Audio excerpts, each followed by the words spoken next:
Hey, everybody, welcome back. So, a lot of times we're talking about socializing and handling techniques for our animals and so forth, and how to be safe with them, how to keep comfortable and so forth. And one of the ways that we do that is by doing video chats and live streams and stuff back and forth with folks, kind of getting an outside set of eyes on things and seeing if we can help when we've got an animal that doesn't really want to cooperate with us. So today I'm going to introduce you guys to our friend Steven. And we have a little retic that's got a bit of an attitude problem. So we're going to kind of look at it and go in, film the whole handling session, kind of see what we can do about reading behaviors on the animal and offering our 2 cents here and there. Steven's got some experience with snakes. He's got some pretty awesome retics there already that are just awesome to work with. But we got one problem that we're teaming up on today. We're going to see if we can get that fixed on Intrepid Exotics. Whether you're a lifelong keeper or just getting started, help us encourage responsible keeping, conservation, and public education in the interest of keeping our reptiles safe and healthy as we protect them for future generations. You're invited to spend time with us as we experience these awesome animals together on Intrepid Exotics. Hey, Steven, how you doing, sir? What's going on, brother? Not much, man. So what do we got here, man? Go ahead and let everybody know what we're working with today. So, right now, currently, I've got 7 retics. No, 6 retics and 1 red tail. All of them, which are probably over 12 foot, besides 1. I've got a little pied, a male pied, and he's about 1.5 years old, maybe a little bit older than that, but he seems to be pretty feisty, which I know they're reactive. They're way more reactive than a normal retic. I know that they are a little bit more on edge, a little bit more nervous and stuff. So I try to do a little bit with them. It's just I've kind of reached out to you just trying to figure out maybe there's some ways or something I can do different, trying to get him out and get him acclimated and, used to me. And I know he knows who I am, but I just basically need some help trying to see if I can't adjust some things to make it easier so I can handle him a little bit better. Right. Yeah, that's one of those things. It's just, it's kind of funny too. I had the same experience when I first had my retics. Getting them calmed down, getting them socialized, and then going off and working with somebody else's snake that I wasn't familiar with, or a lot of them in an instance. And you can get really lax with your easy snakes. Yeah. And then when it comes time to get one that's not as socialized, or you're talking like an F1 or something like that. Yeah. It's an eye opener for sure. So it's pretty wild because I can go in and almost no hook, nothing with my big platinum golden child, and right, just yoink him out basically, no issues. And then you go to a little 6.5 foot guy, and it's like, I can't do anything like this with you, and you're nothing. Well, the smaller they are, it takes them a little while to get confident sometimes. So yeah, that's probably what we're working with. Just he's still afraid you're going to eat him, and maybe if you sit down and like have dinner in front of him first, so that he can see what to eat, see that there's no snakes on the plate, he'd feel better.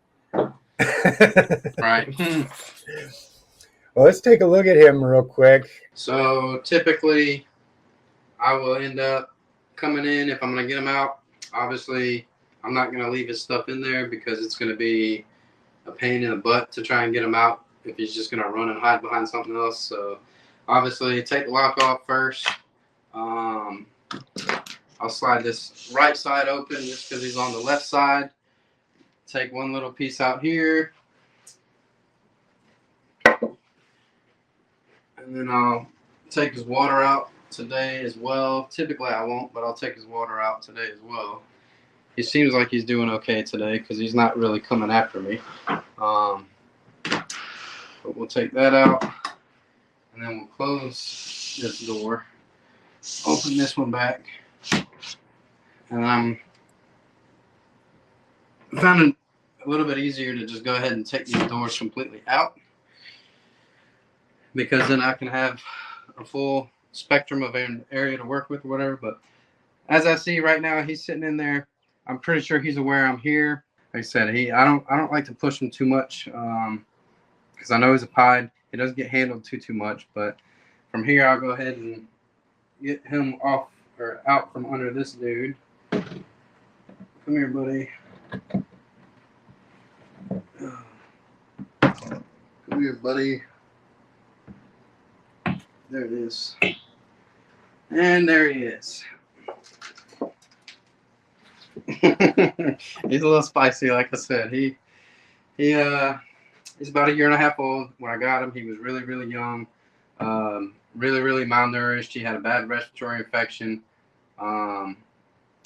He was not doing too good, so I got him health-wise back to being pretty good. So right now, all I'm doing is just kind of touching him, making him think. You know, he's freaked out. I just kind of came in and being intrusive, so I'm just making him think a little bit. Now, before you go in with the hook, go ahead and leave him alone just for a second with that, because this is one thing that I talk about with a lot of them is it's especially if you got a snake that's kind of defensive, too much use of that hook can antagonize them and make them more angry.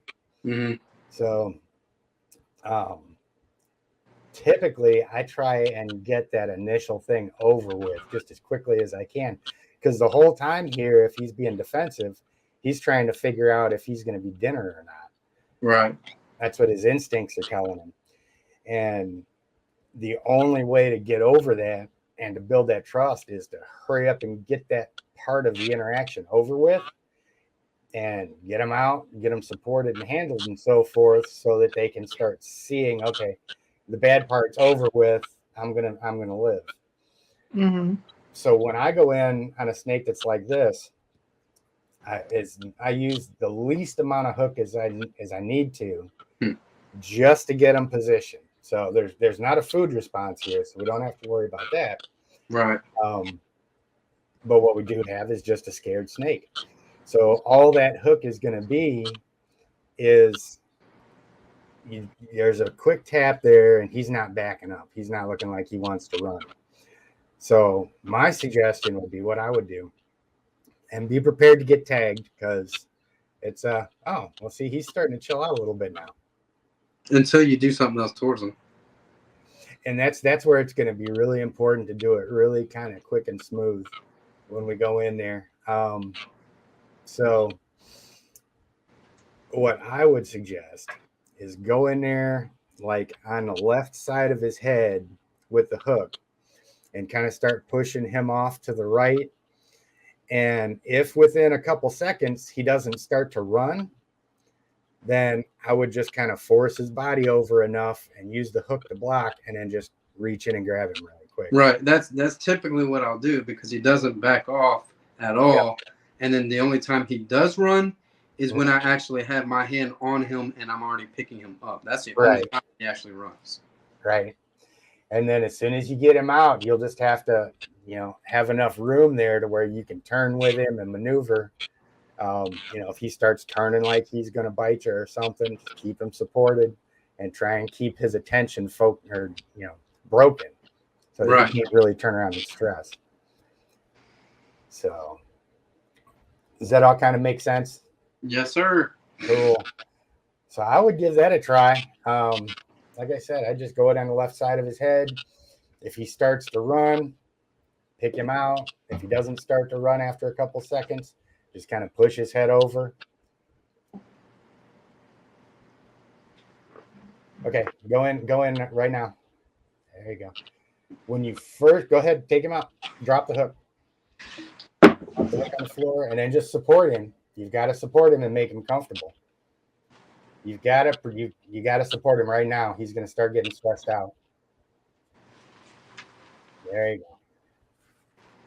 It's those few seconds right there, and then turn with him. Don't let him focus on you. So it's a few seconds right there where he's starting to relax a little bit. If you don't help him be comfortable during that time, then he'll start to get stressed out again. Right. But everything that I'm seeing now looks like a curious snake that's wanting to just check stuff out. I'd still keep turning with him, not letting him turn and circle back, getting in my face or anything like that. Yeah, man, he looks golden. I honestly think like he's not terrible. I think it's more of a hesitation on my part. Yep. Like we were talking a little bit before, this year hasn't really been the greatest. So in worrisome or in worries of like getting tagged, yeah, I'm a little bit worried. But I think the biggest issue is probably hesitation on my part whenever I do have my hands on him and get him out. One being because he's a pied, I know they're a lot different than just a normal retic, you know what I mean? And then two, I think it's just because of how he always acts, I feel like that's I mean in the back of my mind, this is the only snake that I had that has ever actually tagged me. He was smaller, so it wasn't an issue at all. But this is the only one that has actually tagged me a couple times.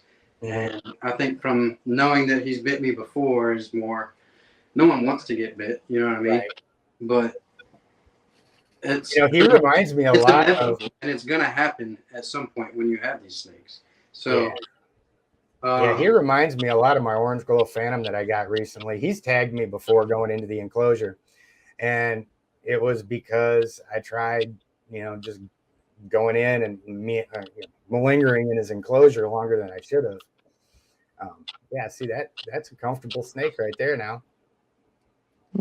He's just checking stuff out. He's still a spicy snake. You always be careful with him around your face and stuff, but he looks like he's doing good. And so normally when he's out, because I didn't handle him as much whenever he was still kind of rough and he was in bad shape, like I said. Now when I got him back to, decent health, he's got some good size to him now and everything else. Like I started handling him a little bit more, but then obviously it got cold, so now nobody really gets taken out or anything as much as they used to, which sucks, and I really shouldn't do that. But I mean, he does fine, and I think from the times that I have held him, because total I think I've held him maybe 10 times since I've had him. This being like 10 or 11. And like I said, it's not terrible, but I also think being is in rough shape of being how rough of a shape that he was in to begin with probably had a lot to do with how he acts and why he is the way that he is. But again, like I've been doing my best. My main focus was just trying to get him to get back to health. You know what I mean? He looks good. He looks good and he looks relaxed now. But that's, like I said, even my my orange glow phantom male that's here with me now, he's a lot similar. When I first go into the enclosure, he really doesn't want to be messed with. He'll run from me. He's tagged me one time. But it's so easy to get it stuck in our heads that we're going to get bit and the snake's, terribly scared and stuff like that. And it's a catch-22 because the only way that snake's going to get comfortable is if we're confident and treat it like we're not going to get bit and just really respond kind of quickly to what they're showing us. Right. So whenever, because I noticed you were like drop the hook and like you need to get out now, like that right there, I know for a fact is my time where I'm like I'm really hesitant and like I feel like that time right there where I'm holding him but he's not out, but he's also like I'm kind of freaking out because I don't know what's going on. I feel like that right there is the biggest thing that makes it to where I'm hindering it being able to move forward because I just sit there and pause and it's like and that's the hook, and you'll see it anytime I work with any of mine. As soon as I get my first hand and I know I've got a hold of the animal, I drop the hook. It goes away because we don't hook handle retics. We hand handle them, and that hook a lot of times can do nothing but antagonize them. Yeah. So that's like a negative thing. I look at it as a negative thing in their life, and I just get rid of it as soon as I can. And then the handling is where they start getting comfortable. So the sooner we can get to that point, the better it is. Almost all the time. And he's doing so good, man. I mean, I would moving forward with him, like I said, if you treat him like he's not going to bite you, but still be cautious and still, use the hook getting started. And then as soon as you get in a safe spot, and as soon as your hand gets on him, that's the point where you've got to decide, okay, I'm not getting bit. The hook needs to go away. And I just really need to look at the snake's behavior. Pretty much as soon as I have my hand on him, like from actual grabbing him or whatever, to be able to pull him out at that point, that's where it's just commit, hook drops, and I need to pull him all the way out. Yep. Yeah. Because typically, like even on my big guys, like I don't hardly ever use the hook other than to kind of touch them if they're sleeping, or if they kind of come up and they're jerking some, then I just boop them, back them up a little bit, and as soon as they turn, I mean, whatever, they're fine. You can just reach in and grab them. Yeah.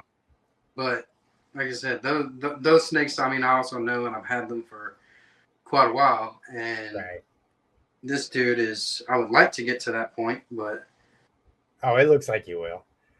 It looks like you will. He's happy as a clam right now, to use a PG euphemism. Yeah. Oh, because like typically he's not the one that would ever come out around people or anything else, just because he's kind of unpredictable. Like he's super fine chilling right now, and then it doesn't seem to be an issue. But typically on the last few times that I was holding him, I could come up like this and touch him, and he would freak out, back messed up. I could touch him down here, and he would just turn and basically hit you just because. So I mean, it's a little bit different. I don't know. It's good that he's not spazzing out, and I mean he struck whenever we first took the log out, but it's just because he got jostled around a little bit. Can't blame him for that, but I mean he's doing really good, and I would venture to guess, how long have you had him now? About 8 months, maybe. Really? So it kind of sounds like when you got him, you're just leaving him alone to heal up and get nursed back to health and so forth, and just kind of doing minimal handling and stuff with him. Definitely. I have not handled him as much as I wanted to, because knowing that he's a pied, knowing, if he gets big like that, and was still kind of being the same way, that's going to be a problem down the road. So. Oh yeah.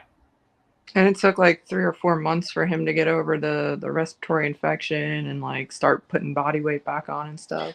Yeah, I mean the biggest thing was just getting him back to health, and I didn't really touch him or do anything with him like that until he was 100% healthy. Yeah, so. Yeah, that snake right there is 100% gonna be really manageable. I mean that's a happy animal right there now. And it's just gonna take more time handling. I'd probably start off maybe 2 or 3 times a week, going in, having some handling sessions with them and stuff like that. Some people say to do it every day, but snakes are naturally kind of solitary animals, so I try and afford them a few days here and there where I just leave them alone. Typically around, after meals or sheds and stuff like that, there's those few days where I won't handle them and just let them kind of sit there and relax. I say usually after I do, like on the times that I have handled him, it's a lot to take in. It's you're going in, you're being pretty invasive. You know what I mean? Like they're not used to it. When I do handle him, that's a lot to take in. So I'll generally leave him alone for a good 3 to 4 days, and then the next time you go in, it's rinse and repeat. But Yeah. like the biggest thing is I'm grateful that there's another set of eyes, and you Yeah. caught it pretty much right off the rip. Like you need to like drop the hook, you need to go now, you need to pull them out, and it's like that's pretty much like I feel like one of the biggest setbacks of why I have not been handling him as much and not getting as much progress with him. Yeah. So. Yeah, based on what I see right here, man, he'd probably enjoy coming out every other day. Like I said, he looks like he's, enjoying it and wanting to check stuff out, everything. So, but the thing is, just like with mine, when I go into his enclosure, I know right off the bat that I've got to get him out quickly, because the longer I'm in his enclosure, the better chance I've got to get in bed and dressing him out and so forth. I feel like that's kind of the same thing with this guy. Yeah, it is. It is, because he's got, like I said, from the time you open that enclosure until the time his demeanor is like it is now, we can compress that and make it really brief by just really confidently going in, just doing minimal stuff with the hook, getting him out, and making that time where he's really anxious as brief as possible. Just understanding that there's a possibility, you're moving a little quick, might get slapped a time or two. But but like with him, he did really good. He was really stressed out when you first opened him up, but he kind of looks like me when I wake up in the morning getting ready for work. but yeah, man, it's one of those things where we always talk about that line between confidence and caution, and there's just a balance there. And just like we was talking about at the beginning, when we do stuff like this, it's typically just a little tweak, an outside set of eyes that makes all the difference. And you've already worked with retics, you know what you're doing and all that, and you just got a little bit of hesitation, concerned about the way he feels. It sucks because my hesitation is solely with this guy, and I don't know why, because like I said, the bigger snakes and stuff, yes, it's fine, but I know them, and I've had this guy and I kind of know him, but I haven't held him enough. But like the hesitation is solely with this guy. Like I go to an expo and I'll just reach in and grab little babies. They bit me. Oh well. I go to my buddy's house and he's got a few snakes and stuff. Like I'll grab the hook and I can get all of them out no problem and fine, no hesitation. So like I don't understand why, but like with just this guy, I'm always hesitant, and I don't know why. I don't know why I can't break it. It'll happen. It's going to be one of those things that just kind of clicks, and all of a sudden you're going to be like, oh, okay, yeah, this ain't too bad. But yeah, he did really good, especially once you started getting him out, and like I said too, that the key thing is this is a hard thing for a lot of people to overcome, is when you're pulling them out, you've got to immediately support them and make them comfortable. And that's a hard thing for a lot of people to overcome. If you think you're going to be bit, you just want to hang them out there with two fingers and be like, stay away from me. But, doing that, it makes them feel even more uneasy, because now they're dangling outside of their enclosure and they're like, oh, okay, well, I want to bite at this thing that's trying to carry me off into the sky. The same way a snake might bite at a bird when they go to get them. But you'll never see a snake bite a branch that it's sitting on. So no, he would bite itself before he bit something he was sitting on.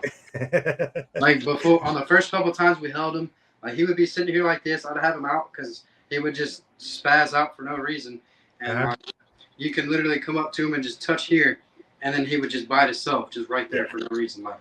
Like you just touch him anywhere and he would just bite himself. So he was scared of everything for sure. Like I said, this is a big difference compared to the last time that I had actually touched him or took him out. So yeah, he's doing really good. That's a happy snake right there.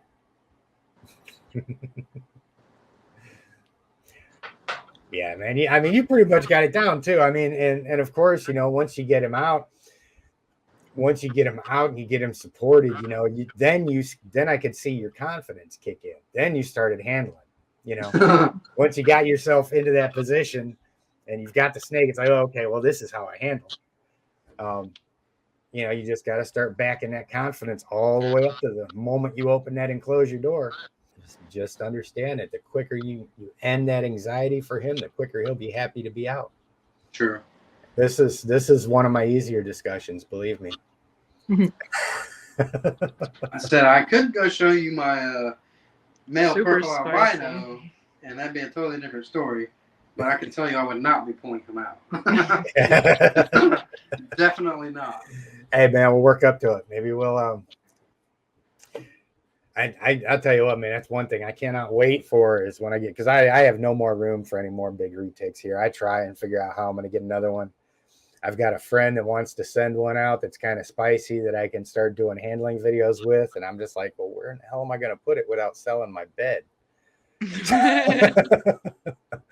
So I can't wait until we get moved. We got enough space to do that here. But in the meantime, we'll do stuff like this. And what's also wild, every other time that I've held him, he was kind of like your Sri Lankan.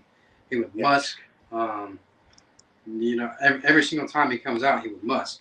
He didn't musk in the cage or out on this one, which is weird because I have not handled him in well over like probably 2.5, 3 months. Right. Is that the fastest you've ever gotten him out of the enclosure? Yes, 100%. Okay. That has a lot to do with it, I'm sure. And of course, leaving him alone for a while, like I said, I mean, there's a balance between leaving a solitary creature alone to be comfortable and then socializing them. If you go too far either direction, you lose that balance, that relationship. Right. But I mean, it looks like you're on point with him. Sounds like you've done all the right things, man. He looks like he's healthy and happy. And yeah, he's come a long way compared to what he was. I wish I had a picture or something I could send you for what he looked like whenever I first got him from my buddy, because like I said, it was so bad. He was so skinny. Like I said, his peni were all hanging out. Like it was rough. He had that big old hard piece of like calcium buildup or something right here on his lip. And then, like I said, then the respiratory infection, and it was rough. But he's come a long way. He's getting thick. Yeah, he's in good hands now. That's really good to see. And he's a gorgeous animal, man. Yeah, he is. I love pieds, and I never thought I would have a pied. And then watching, Kevin from Nerd and everything else, like, I was like, dang, that'd be really cool. But, looking at how big his pieds were, I was like, I don't know if I want to do that with the way this guy acts. But I still ended up getting them, so here we are. Yeah. I think he's gonna be a puppy dog for you. And if you want to do this again at any time too, I mean, just hang out and go through a couple handling sessions and stuff and talk through it, man. I'm cool with that. Anytime that I'm free, typically evenings and weekends. Right. Yeah. So I mean, I definitely like to keep in touch and see how things go either way. I mean, that works for me. I'm saying we don't have to do a video chat like streaming and everything else, but I mean, we can still video chat and stuff and just kind of hang out and check it out every now and then. Absolutely. Cool. I think he's going in the shed pretty soon too, though, because his eyes they're not cloudy, but they do look a little a little bit hazy. So we'll see. He's a good looking boy. He pretty much, Steven just needs somebody there to tell him to drop the hook and go grab him. See, that could be your job. we like I said, we do any of my other snakes. I'll grab the hook, go in, just move them, and then just reach in and grab them anyways. And it's like, oh, why can't I just do that with this guy? Like, I don't know. Yeah. After a couple more times of that, I'm sure it'll just become second nature, and you'll get over your hesitation with him. I mean, like I said, I've still got that hesitation sometimes, and I got to actually physically stop myself and go, okay, doesn't matter if you get bit, you got to handle the snake. Mm-hmm. So, look at that.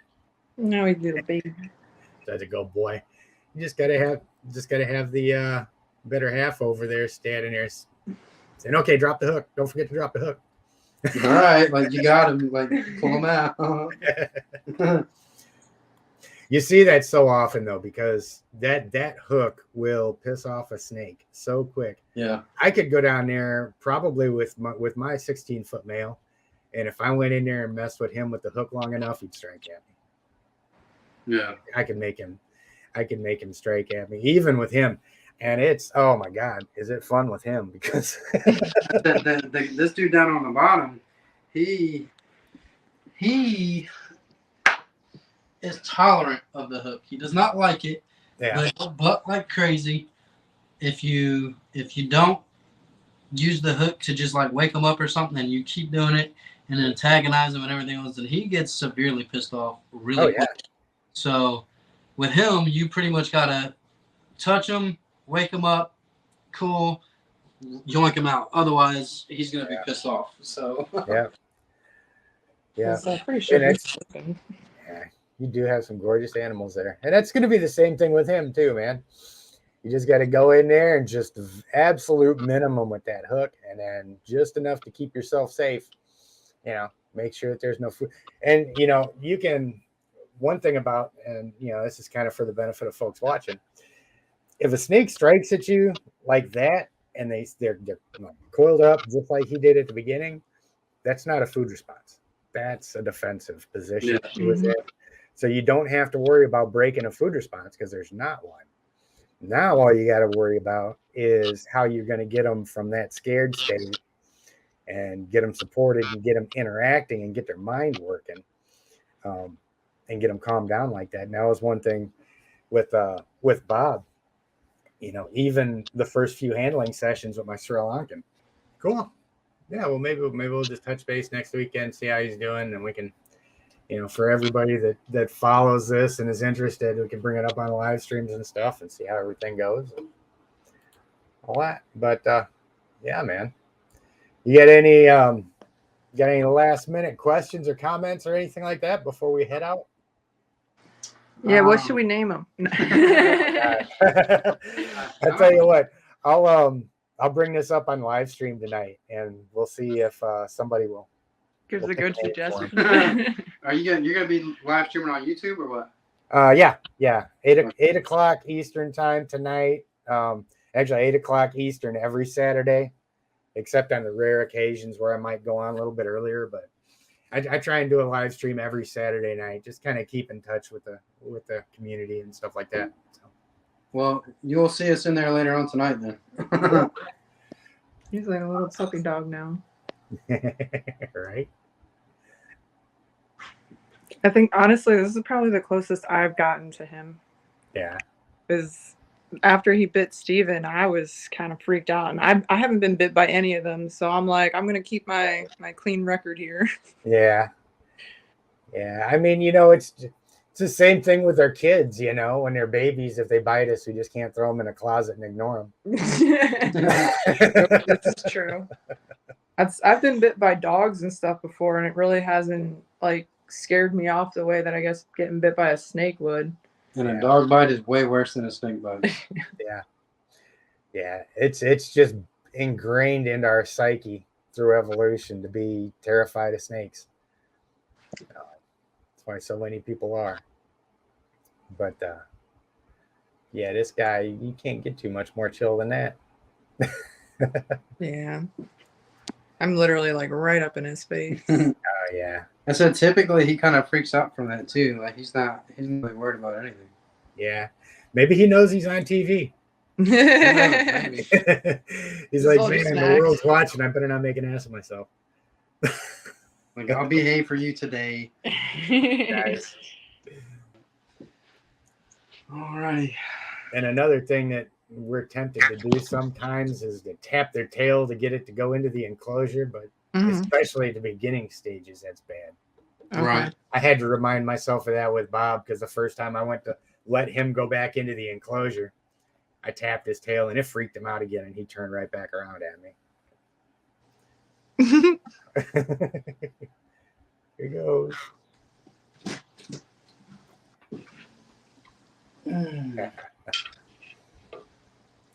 That's a good looking boy.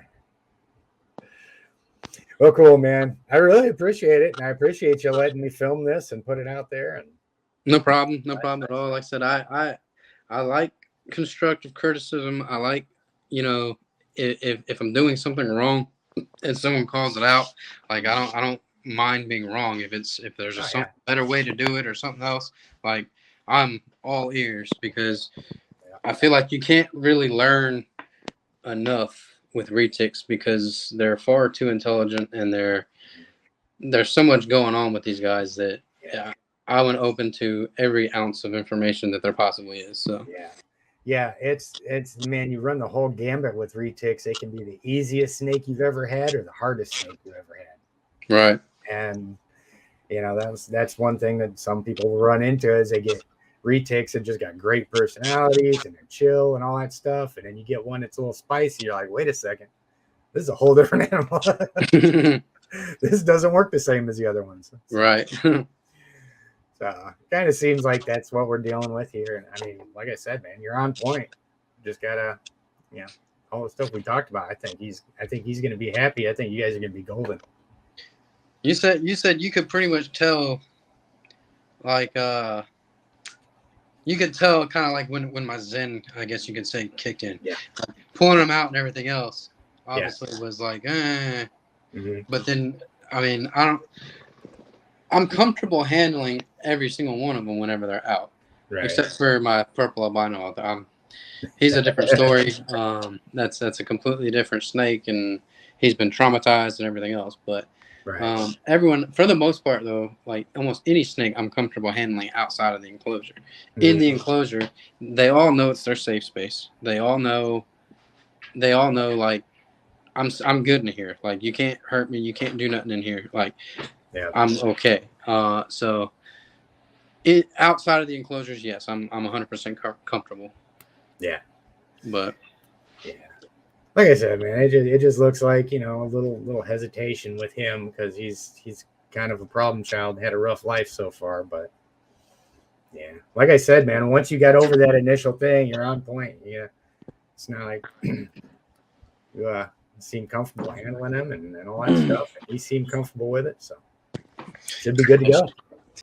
Like I said, man, for everybody watching, kind of pay attention to these little nuances, man. Even, those of us that have been working with different animals and working with, retics for years, sometimes all it takes is just a little tweak to your mindset and, fresh perspective, and you fix some of the snakes that, maybe problem children and stuff like that. So cool. I said, I really appreciate it, Tim. I do. Absolutely. Yeah. So let me go ahead. We're going to close this out, or you get this out. And I got to get on the road to Durham here pretty soon. So, yes, sir. That was fun, man. We'll definitely keep in touch and, maybe do this again offline next weekend. All righty, man. Sounds good.